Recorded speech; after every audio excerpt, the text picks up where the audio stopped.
Hello! My name is Callista, and welcome back to Dragon Age Inquisition.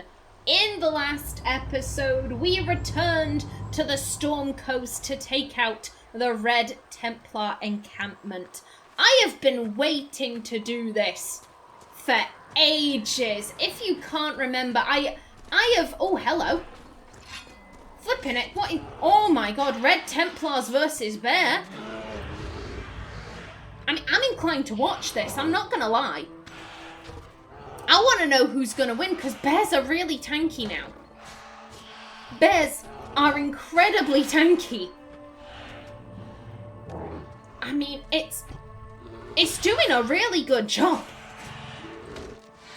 But yeah, as I was saying, I have returned to this portion of the map time and time again, saying, when is this going to open up? When? I can't remember. Do I have to do certain quests? No, there was a war table mission that I couldn't say. Oh, hello, don't. Why have you done this? Why have you done this? God damn it. How dare you draw me into this fight? I was not prepared. Bap it. Mate, drink a potion, you're fine. Come on. Get in there. Tap it. And you know what? Do a scream. On me. More running. Oh, the bear is stuck. I think the bear is stuck. Oh, the bear isn't that stuck. Get up there. Bap it. Excuse me. There we go. Nice. Guard up. Okay, no running away, Mr. Bear. Come on, just keep at it. Keep at it.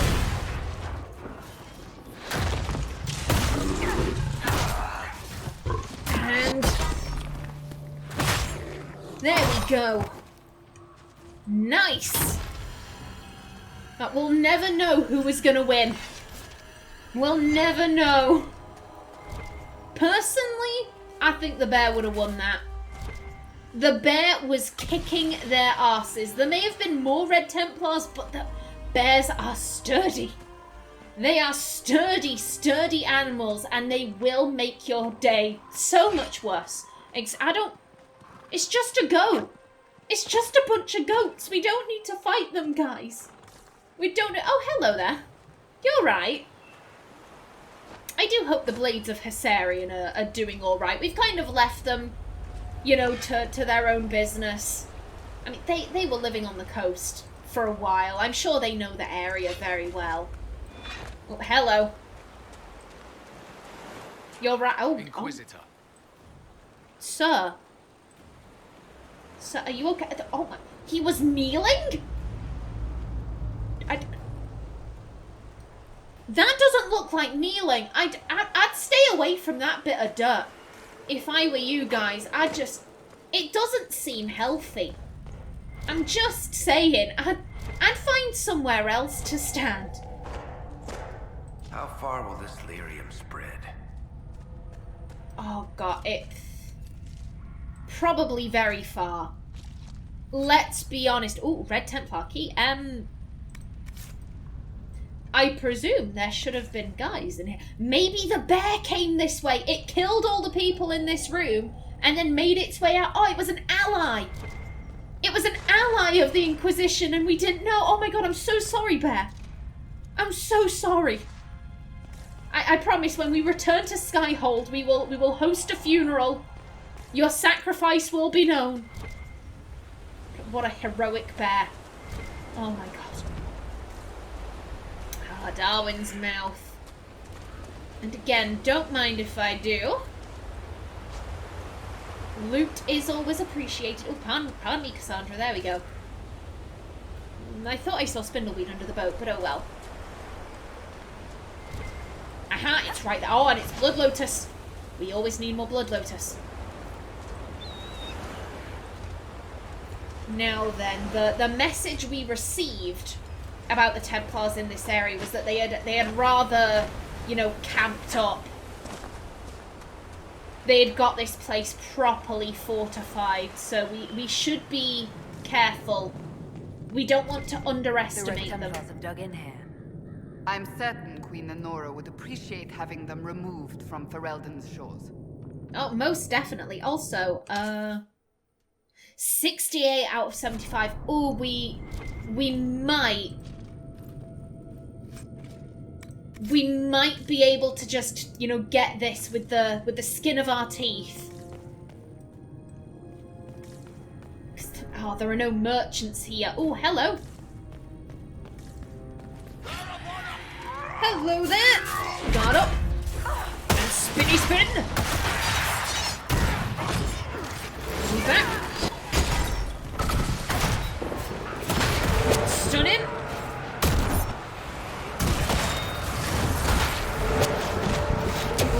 There we go. There we go. Good night. I do like bringing Varric, you know, on these quests because he does approve whenever we kill Red Templars. It is very handy. Oh, if only Sarah had a preferred enemy type. You know, like Varric and Blackwall whenever we kill, you know, Darkspawn and ghouls. There we go, landmarks on the coast completed. Daerwin's Mouth. Built into the cliffs of the Storm Coast, the port at Daerwin's Mouth once connected the Dwarven Tigers to the Waking Sea.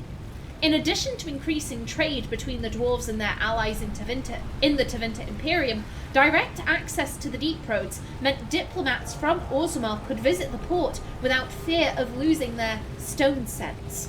The site thus became a popular meeting place for ambassadors of the two nations. When Darkspawn incursions forced the dwarves to retreat into Orzammar, the deep roads leading to Daerwin's Mouth were sealed and the port fell into disuse. At least all reputable use of the port ceased. Bandits, smugglers and pirates are known to use the various caves along the Storm Coast, including Daerwin's Mouth itself, for their own gains. From The Storm Coast and Its History by Brother Vincent, Chantry Scholar, and I've said this before, I think the whole thing of, oh, we'll lose our stone sense, I think that's bollocks. In the entire franchise, we have never seen a dwarf who had lost their stone sense. We've seen dwarves with stone sense, and we've seen dwarves who lack stone sense, but it's because they were born on the surface. We have never seen a single dwarf who has left Orzammar and no longer has their stone sense. I think it's propaganda to prevent the dwarves from leaving Orzammar, because if all the castless left, I've seen that countless times. Why don't the castless just leave? Why don't they leave? Because there are way more opportunities for them out there than there are in Orzammar. It's because they have learned helplessness. Oh, things are shit here, well, they're going to be even shitter up there, so why bother? It's learned helplessness. That's why they don't leave. And any more patriotic dwarves, they're going to think, oh, what about my stone sense? This part of me, like, oh, what if I lose that? But we've never seen that. We have never seen that in the entire history of the Dragon Age franchise. I think it's propaganda to stop anyone from leaving Orzammar. Anyone who's slightly more patriotic, they're going to think twice before they leave, and thus Orzammar, because let's be honest, Orzammar is dying.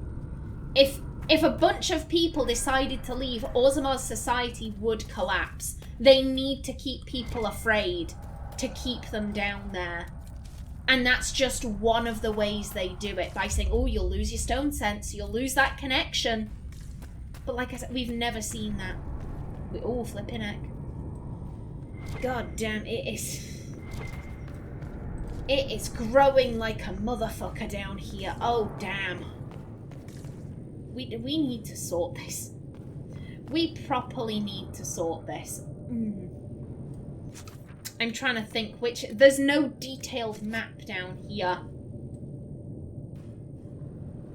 We'll explore this way first, and if it's looking like this is the right way, then we can just go back. Hello there. I'll get to you in a minute. I'm just looting. Now then, hello there. You're right, big boy. Or big boys, rather. Excuse you. Excuse me. And bam. And a spinny spin. Keep on spinning.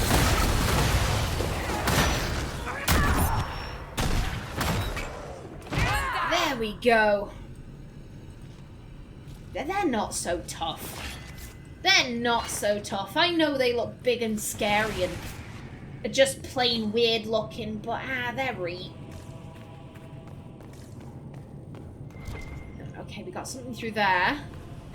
Yeah, don't mind if I do. Hello? Many of these Red Templars were good men and women once. A shame to see them corrupted beyond recognition. It is a shame. It is a real shame. I think, and maybe this is wishful thinking, but I'd like to think that these are people, they felt abused by the Chantry. They felt like the Chantry didn't care about them. They didn't care about the sacrifices they were making. Like these people were basically willingly taking cocaine because the Chantry said so, and the Chantry never thanked them.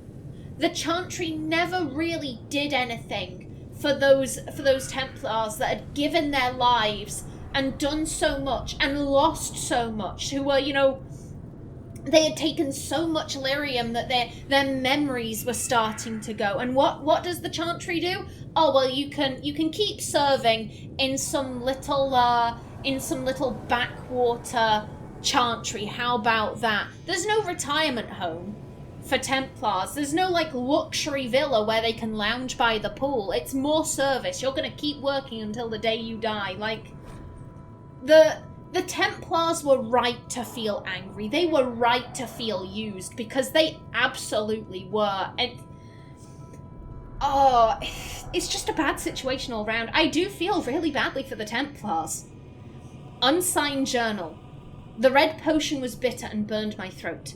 It was nothing like delirium I know. There was a hum in my mind, a held note that seemed to course through my entire being. The power it brought was incredible. I felt as if I held all the world in my palm, and I could crush it with a thought. Is this what the Maker feels? I can think of nothing else but that power now. A taste of the limitless makes it impossible for a man to be content with the ordinary. Why be what I am when I can be more? Oof. Big oof. This is looking like a way forward.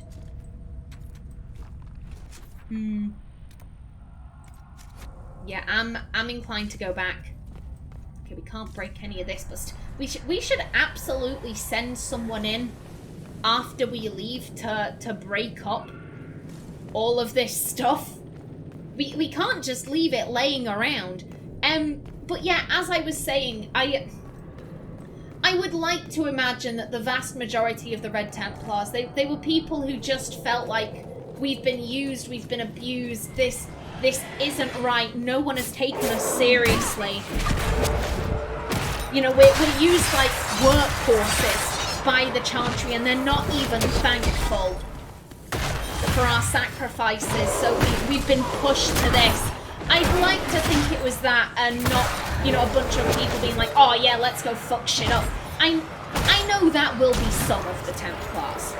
Logically, I know it will. Not every Templar was a good person, just like how not every Templar was a bad person.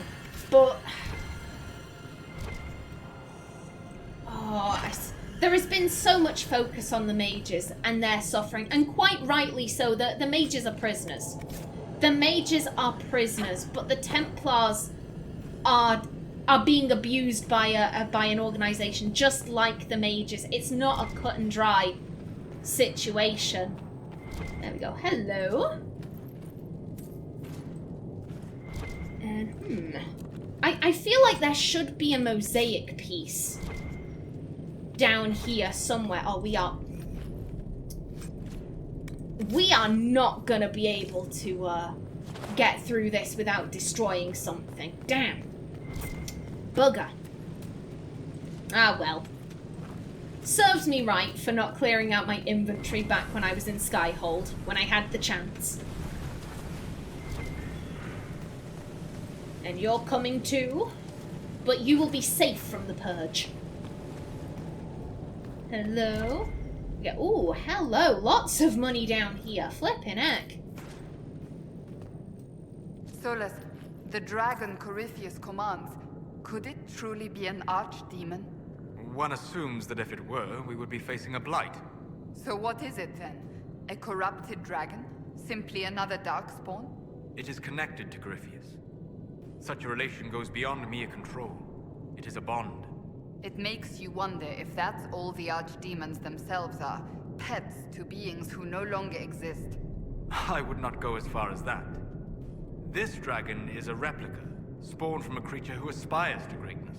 No more. I find that so interesting. The tone that Solus used there, that like, oh, I wonder if that's all archdemons are, pets to greater beings, and oh, I wouldn't go that far. Like, there was almost scorn there, like she had said something really stupid. And here's the thing, I'd argue that isn't a stupid thing. It's a pretty decent theory, like, oh, what if the archdemons were pets? Oh, that's stupid. I think he'd only speak like that if he knew what the archdemons were, and he knew that the idea of them being pets was really far from the truth. I've said this before, I'll say it again. I think that the archdemons are bugger. Oh, and they're grey items too. Okay,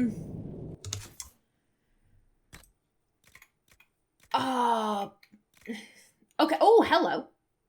Well, this is for us, so, a yoink. And equip that. This has to be for Sarah. Yeah.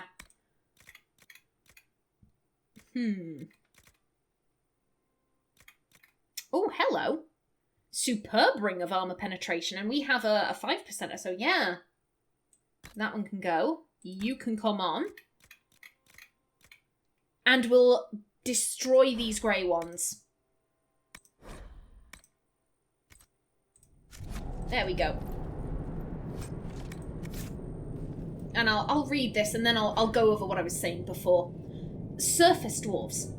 In Orzammar, dwarven society is divided into rigid castes with houses that compete for power and prestige. But all that is discarded when a dwarf abandons the stone for the surface. Under the sky, everyone is equal, or so the story goes. The truth is that thousands of years of tradition are not so easily tossed aside. Even though surface dwarves are officially stripped of their caste, many maintain a hierarchy among themselves along the old caste lines. Formerly noble houses are accorded more respect than casteless brands who come up in search of opportunity. The poorest noble dwarf on the surface looks upon the rich, lower caste dwarves with contempt. Upper-class surface dwarf society is roughly divided into two camps. Kalners, who insist on maintaining caste and rank, typically those from noble or merchant caste families, and Ascendants, who believe in leaving Orzammar's traditions underground and embracing life in the sunlit world. Maintaining some tie to Orzammar was seen for generations as the only lifeline for surface dwarves. Bringing surface goods to their kin underground and lyrium and metals to the surface was not only the most lucrative means of making a living, but also a sort of sacred duty, as many surface dwarves willingly accepted exile and the loss of their caste to better serve their house or patron. In recent years, many surface dwarves, particularly Ascendants, have branched out. They started banks, mercenary companies, and overland trade caravans. They became investors and speculators in purely surface trade. These new industries have proven tremendous sources of wealth, but are looked down upon by their more conservative kin. For less affluent surface dwarves, association with a powerful Kalnar can open many doors. They can get credit with dwarven merchants, and are offered work opportunities by the powerful Dwarven Merchants Guild more readily. Sometimes than more qualified but less connected individuals. From the Dowager's Field Guide to Good Society by Lady Alcyon. And I see you over here. A father's letter. This letter never reached its intended recipient. My dearest Fenella, how are you? How is your Aunt Caitlin? My dear girl would never give trouble, I hope. How are your studies? Perhaps you could read some of this letter to her to show her how much you're learning. I am sorry to have been away for so long. I have a duty. Remember when Mother was very sick and she asked you to fetch her water and you did it because you loved her? It's like that. Sometimes we have to do difficult things because they help other people that we love. The country is ill, and I have to try to make her better. Don't worry, I am not alone here, and now we have special medicine that will make us stronger so we can fight better. It won't be long till all the mages are all gone and we're safe again. I will be home soon. All my love and prayers, Father. Oh, this is both incredibly sad and also so disgusting. You can tell this guy loves his daughter. You can tell that so much, and then you get to this bit. It won't be long till all the mages are gone and we're safe again. Replace mages with any minority.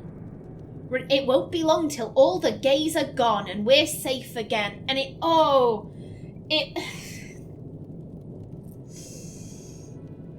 and here's the thing. There are people who think like this. There are people who think, oh, we're helping our country by getting rid of insert minority group here. And I'm reminded of a poem that I did in my GCSEs. I can't remember the name of it.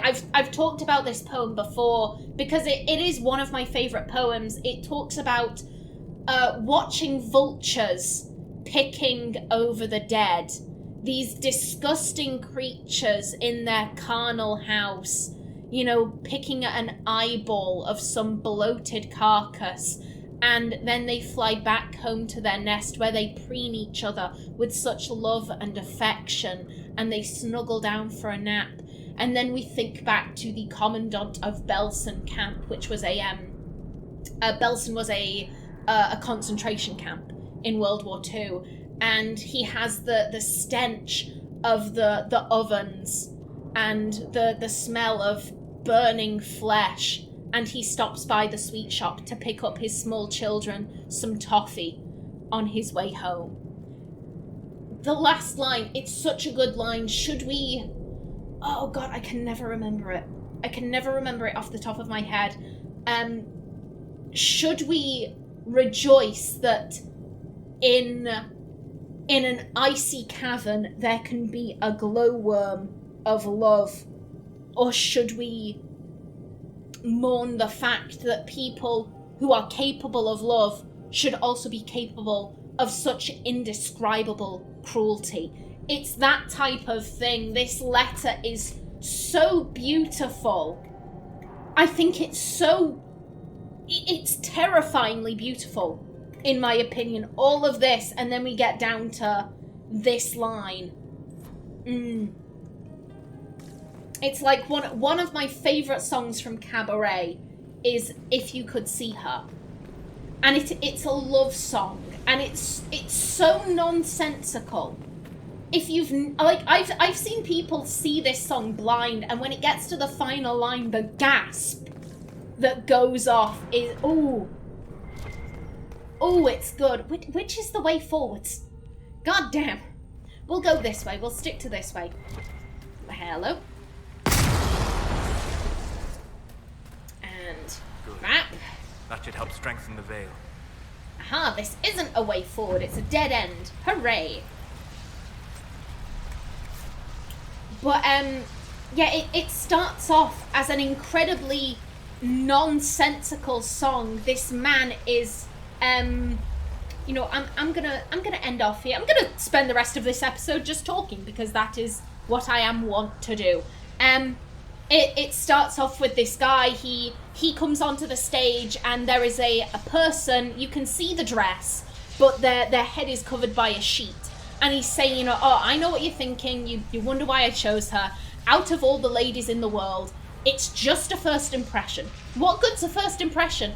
if you knew her like I do, it would change your point of view. And he removes the sheet, and it is a person in a gorilla costume, wearing a dress with like shoes and a handbag, but they are a gorilla in a dress. And he goes on to say, if you could see her through my eyes, you wouldn't wonder at all. I'm getting choked up because it's a lovely song, and then that last line, it takes the breath out of you. And it is this amazing love song about how, you know, oh, this woman is so much better than me. Like, oh, how could I speak of her virtues? I wouldn't know where to begin. She's clever, she's smart, she reads music, she doesn't smoke or drink gin like I do. But when we're out walking together, they sneer if I'm holding her hand. But if they could see her through my eyes, maybe they'd all understand. And it is this beautiful love song. And then at the end, he gives this speech, meine Damen und Herren, Mesdames et Messieurs, ladies and gentlemen, is it a crime to fall in love? Can we ever really know where the heart will lead us? All we are asking is eine Bitte Verstand, a little understanding. Why can't the world live and let live? And then the final line, oh, I understand your objections. I grant you the problem's not small, but if you could see her through my eyes, she wouldn't look Jewish at all. That's the joke. It's not that, oh, she's a gorilla. It's, this is what Jews look like. Like I said, when I've seen people go into cabaret not knowing what the song is about, and the gasp that some audiences give, it's beautiful. Oh my, I fucking love that song. It's so good, but that letter and that song, I would put them on the same level. I hope you understand the point I'm trying to make. I love it when you have something that is very beautiful, and then in the last line, it is something so unspeakably cruel, or just awful, and it completely changes the tone of the writing, or the music, or the song, the performance, whatever. I love things like that. I just realised I never got back onto my point on the Archdemons. We can talk about that in the next episode. So, until then, please remember to like if you enjoyed, leave a comment below, and if you wanted to subscribe, it would be very much appreciated. I've been Callista. Thanks for watching, and see you in the next episode.